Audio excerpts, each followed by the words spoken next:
Ciao everyone, this is Nate on the Stone, welcome back to my channel, and it's finally happened, gang. After constant speculation, suspense so terrible that we all really hoped that it would last, the Mueller Report has finally been released. Redacted version, I know, but hey, you can't have everything. Just in case anyone wants a quick refresher, after it was suspected that the 2016 presidential election was swung in President Trump's favor through the clandestine actions of the Russian government, the Justice Department appointed Robert Mueller, former director of the FBI, as special counsel to investigate, way back in May of 2017. During this entire time, the press kept alive the idea that Trump had absolutely guaranteed 100% colluded with the Russian, devoting 3 minutes of airtime on average per day to that story. At the same time, politicians on the left and the elite of Hollywood also fanned the flames of this story, saying that there was absolutely no doubt at all that the election had been stolen from Hillary Clinton because of Russian interference. Even though if there hadn't been any Russian interference, the election would have still been stolen from her, because even though she won the popular vote because of that 18th century relic, the Electoral College, Trump still won the election. That's definitely a video for another time. And they all waited with breathless anticipation for the confirmation of what everyone with 2 brain cells already knew. And then, last Thursday, after 2 years of investigation, 2,800 subpoenas, 500 search and seizure warrants, 230 orders for communication records, 13 requests from foreign governments, 500 witnesses, the report was finally released, and the verdict was... no collusion. None. Zero, zip, zilch, nada. I owe you a Coke. And on that note, we can all open a cold one and celebrate the fact that our president isn't a double-crosser who makes deals with foreign powers for his own advantage. But on the other hand, we might want to delay that Coke just a little bit, because according to the report, it ain't all rainbows and sunshine. In the first place, there's no question now that the Russians did in fact try to influence the 2016 presidential elections. According to Mueller's investigation, starting in 2014, the Russian Internet Research Agency, or IRA, began a campaign to quote-unquote sow discord in the US political system. They did this by creating fake social media accounts, both conservative, such as Tea Party News and Stop All Immigrants, and leftist fake social media accounts like LGBT United, United Muslims of America, and Black Matters. It is also true that the IRA, through these fake social media accounts, reached out to the Trump campaign and even coordinated with the campaign for some rallies. But the report goes on to say that there is absolutely no evidence to suggest that the Trump campaign ever knew that these were fronts for the Russians. On top of that, the Russian Federation's main intelligence directorate for the General Staff, or GRU, hacked into the computer systems of the Democratic National Convention and the Democratic Congressional Campaign Committee and stole, quote, internal strategy documents, fundraising data, opposition research, and emails, unquote. Additionally, the GRU targeted specific people in the Clinton campaign, as well as, quote, individuals and entities involved in the administration of elections, unquote. These stolen documents were then leaked through the registered domain DC Leaks, as well as the WordPress site Guccifer 2.0, and many of them were also transferred to Julian Assange's site WikiLeaks. It is also true that the Trump campaign was interested in the Clinton/Democrat documents that WikiLeaks leaked, and WikiLeaks also did reach out to Donald Trump Jr. But again, the report said that there was absolutely no evidence to suggest that the Trump campaign either helped the Russians to hack into the DNC and the DCC's computer networks, or then actually helped leak out these documents after the Russians had gotten their hands on them. The report also says that there were indeed several contacts or links between people in the Trump campaign as well as people in the Russian government or individuals who had connections to the Russian government. For example, George Papadopoulos, one-time foreign policy advisor for the Trump campaign, and Michael Flynn, one-time national security advisor, both had contacts with Russian individuals. And, lest we can't forget, there was also the infamous Trump Tower meeting which took place in June of 2016, in which several prominent members of the Trump campaign, including Donald Trump Jr. and Trump's son-in-law, Jared Kushner, met with Russian attorney Natalie Veselnitskaya. According to emails that came to light, quote, the Crown Prosecutor of Russia, Veselnitskaya, had offered to provide the Trump campaign with some official documents and information that would incriminate Hillary and her dealings with Russia, as part of Russia and its government's support for Mr. Trump. Trump Jr. responded, "If that's what you say, I love it," unquote. But now, before anyone starts salivating, the report continued by saying, quote, "In light of the government's substantial burden of proof on issues of intent, knowing, and willful, and the difficulty of establishing the value of the offered information, criminal charges would not meet the Justice Manual standard that admissible evidence will probably be sufficient to obtain and sustain a conviction," unquote. Translation, there's still no evidence of Russian collusion. So there we have it. The Russians were definitely trying to influence the 2016 elections, and there were connections and links made between the Trump campaign and liaisons with the Russian government, but there was absolutely no conspiracy between the Trump campaign and the Russian government to steal the election from Hillary Clinton. So, can we go home now and have that cold Coke?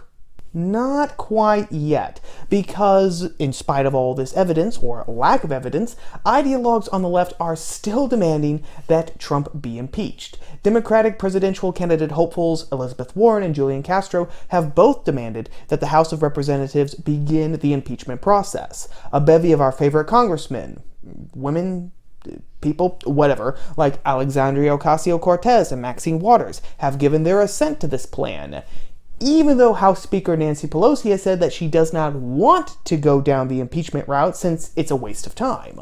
Why? Because of two lines in the report. Quote, "The evidence we obtained about the president's actions and intent presents difficult issues that prevent us from conclusively determining that no criminal conduct occurred. Accordingly, while this report does not conclude that the president committed a crime, it also does not exonerate him," unquote. And the usual suspects have clung to those two sentences like a drowning rat to a piece of plywood in the middle of the ocean. Although, to be fair, as you keep reading the report, it becomes very clear very quickly that the Trump campaign was involved in some sketchy stuff. There's no getting around it. They were. For example, like I mentioned, Michael Flynn, the incoming national security advisor for the Trump administration, was in contact with the Russian ambassador, Sergei Kislyak, in December of 2016, wherein they did discuss the Obama administration's sanctions against Russia. The report says, quote, "Immediately after discussing the sanctions with McFarland, the deputy chief of staff, on December 20th, 2016, Flynn called Kislyak and requested that Russia respond to the sanctions only in a reciprocal manner without escalating the situation," unquote. But then when the story broke via the Washington Post and Flynn heard from then Chief of Staff Reince Priebus that Trump wanted him to kill the story, quote, "directed McFarland to call the Washington Post columnist and inform him that no discussion of sanctions had occurred.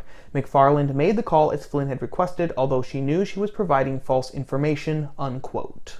More importantly, the report also showed that Trump himself was not always on the up and up when it came to various parts of the Russian investigation, and that he can play politics as usual along with the best of them.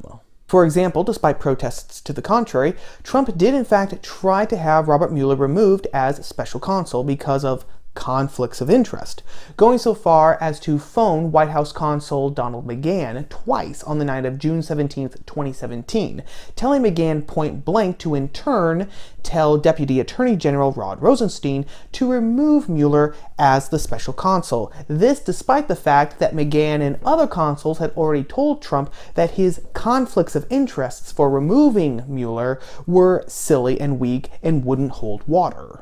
And while this might seem to indicate that Trump had something to hide that he didn't want Mueller and his investigative team discovering, the truth is actually a lot less cloak and dagger. In reality, Trump just didn't want a special counsel investigating him or anything in his administration because, in his words, quote, "Independent consuls ruins your presidency. It takes years and years and I won't be able to do anything," unquote. Best move, best judgment in the world? Absolutely not. Criminal conspiracy or evidence that there was something to hide? Not so much.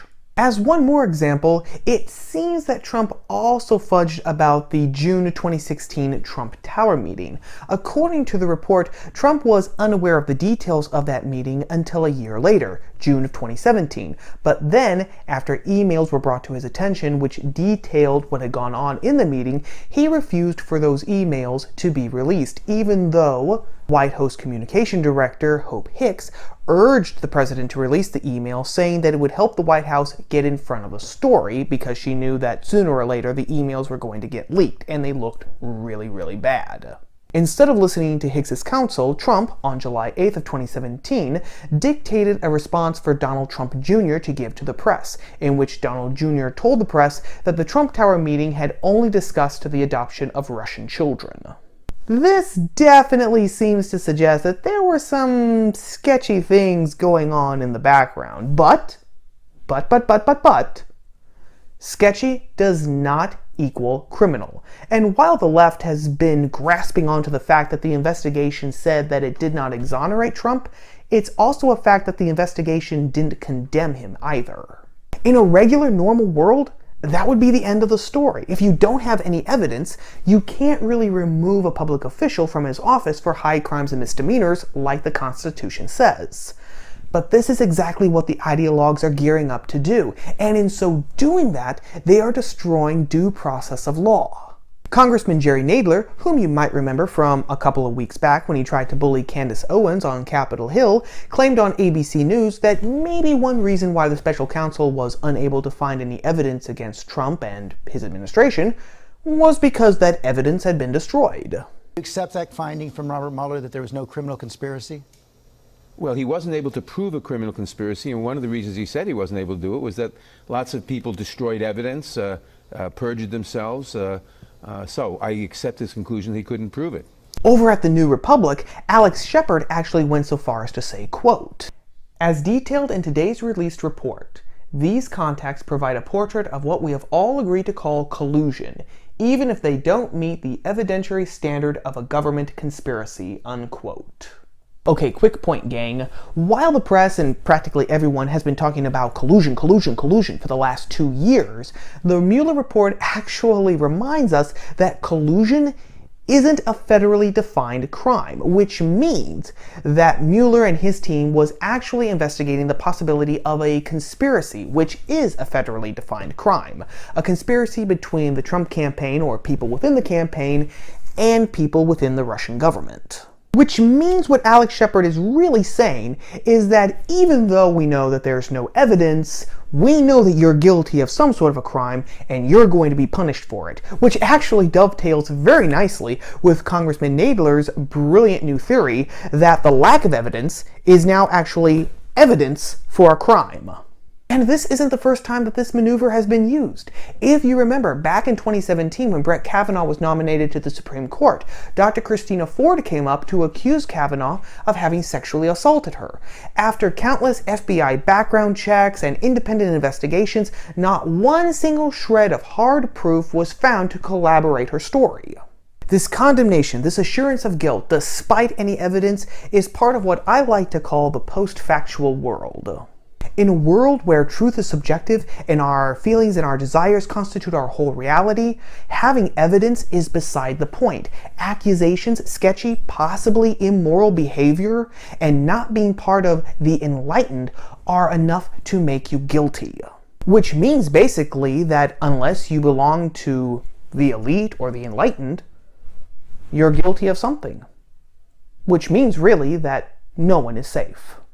But what say you? Is this keeping the Russian collusion story alive, just politics as usual, honest and fervent desire to get to the truth? Or is it the start of the post-factual world? Let me know your thoughts, your ideas, your comments down in the comments section below. Well, that about wraps up everything for right now, gang. As always, if you liked the video, whether you agreed with me or not, don't forget to give it a like and to share it with your friends on social media. And if you like videos about the culture, politics, or religion, but from a different POV, then don't forget to subscribe to the channel and to ring the bell for notifications, so that you will always know when I post new videos like this every Tuesday. Videos you're not going to want to miss. As always, thank you for watching, for giving me a little bit of your day. Thank you to everyone who has already subscribed to my channel. And I will see you all again here next week, gang, on top of the stone. Ciao.